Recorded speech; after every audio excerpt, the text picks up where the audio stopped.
एक गांव में रंगैया मंगम्मा पति पत्नी रहते थे।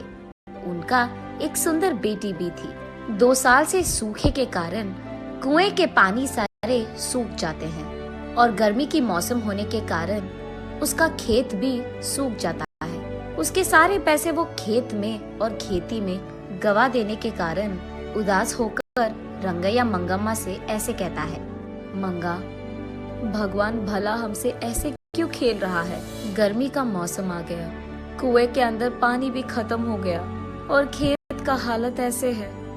सारे पैसे मक्के में डाल दिया मैंने। ऐसे वो निराश होता है। इतने में उसकी बेटी लक्ष्मी आकर पापा ऐसे कहते हुए हंसते हुए प्यारी सी नन्ही सी उसकी बेटी अपने पापा से गले लगाती है।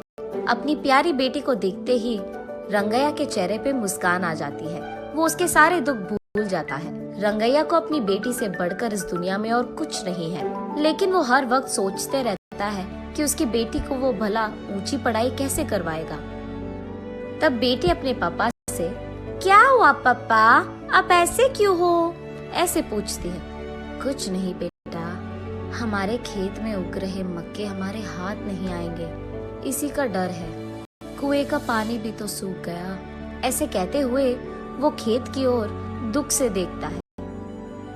तब उसकी बेटी लक्ष्मी, पापा हमें कुछ नहीं होगा, जो भी होगा अच्छा ही होगा, ऐसे वो अपनी प्यारी बातों से कहती है। कैसे बेटा, गर्मी का मौसम तांडव कर रहा है, बारिश के मौसम आने के लिए बहुत वक्त है, ऐसे कहते हुए दुखी होता है। एक बार अगर आप कुएं में झांक लोगे तो आपको पता चलेगा ना कि पानी है कि नहीं। ऐसे कहते हुए वो अपने पापा का हाथ पकड़कर उन्हें उस तरफ ले जाती है। पानी नहीं है बेटा, ऐसे कहते हुए वो ऊपर उठता है। आप कुएं में तो झांको पापा, ऐसे कहती है लक्ष्मी। कहाँ बेटा, ऐसे कहते हुए वो कुएं में झांकता है। कुआं पूरा सूखा रहता है। ये लो पापा, ऐसे कहते हुए वो उसके ग्लास में मौजूद पानी को कुएं में डालती है।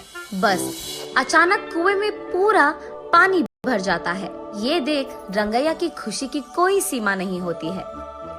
वो उसकी बेटी को उठाकर, तुम मेरी बेटी नहीं हो, इस घर की महालक्ष्मी हो, ऐसे उसकी तारीफ करता है। ऐसे वो उसके खेत में पानी डालकर अपनी खेत को बचाता है। लेकिन उसी समय गांव के कोई भी कुएं में पानी नहीं रहता है, और क्योंकि ये बात इधर उधर फैल चुकी है, गांव वाले सारे उसी कुएं के पास आकर पानी लेते थे। ये देख उस गांव का घमंडी जमींदार वहां आकर, क्यों रंगैया, क्या हो रहा है यहाँ? मेरे कुएं से पानी निकाल कर तुम सारे गांव वाले ऐसे कैसे उसका इस्तेमाल कर रहे हो? ये मेरा खेत है और ये कुआं भी मेरा है। मैंने ये सोचकर दिया कि तुम गरीब हो, काम कर लोगे, लेकिन तुम यहाँ समाज सेवा कर रहे हो। ऐसे ही देखता रह जाऊंगा तो ये खेत भी तुम्हारा कह दोगे तुम। ऐसे गुस्से में उससे बात करता है। तब रंगैया, साहब मैं ऐसे थोड़ी करूंगा, हमारे पूर्वजों से यही हम काम कर रहे हैं। अब अगर आप ऐसे बात करोगे तो हमारा क्या हो जाएगा साहब? ऐसे कहते हुए वो उसके पैरों पे गिर जाता है। लेकिन घमंडी जमींदार कुछ भी करके उस जमीन को और कुएं को हासिल करने के लिए ऐसे कहता है, ये खेत मेरा है, जो करना है कर लो, निकलो। ऐसे कहकर वो रंगैया को नाइंसाफी से बाहर धकेलकर उस खेत के चारों ओर बाढ़ डाल देता है। उसके कुछ समय बाद गांव वाले सारे सूखे को भुगत रहे होते हैं। सारे कुएं सूख जाते हैं और सिर्फ रंगैया के कुएं में पानी रहने के कारण गांव वाले पीने के पानी के लिए जमींदार के पास जाकर ऐसे कहते हैं, साहब पीने के लिए पानी ना होने के कारण प्रजा मुश्किलों में है। आप एहसान करके आपके कुएं का पानी हमको अगर दे सके तो, ऐसे विनती करते हैं। क्या पानी चाहिए? पानी तुम्हारे पूर्वजों की कुआं है कि तुम ऐसे पानी मांग रहे हो? पानी नहीं दूंगा, निकलो। ऐसे उन लोगों को भी धकेल देता है। एक घूंट पानी दिला दीजिए साहब, हम यहाँ मर रहे हैं। ऐसे कहते हुए प्रजा उनसे विनती करती है। तब जमींदार उनके मुसीबत का फायदा उठाता है। ठीक है, पानी दूंगा, लेकिन ऐसे ही नहीं। मटके का दाम 10 रुपए करके दो, तब दूंगा पानी। मंजूर है तो लो, वरना निकल जाओ। कुछ न कर पाने के कारण प्रजा चुपचाप उन्हें पैसे देकर पानी लेते हैं। घमंडी जमींदार जब पानी के लिए उसके मटके को कुएं के अंदर डालता है, अचानक एक ही झटके में सारा पानी सूख जाता है।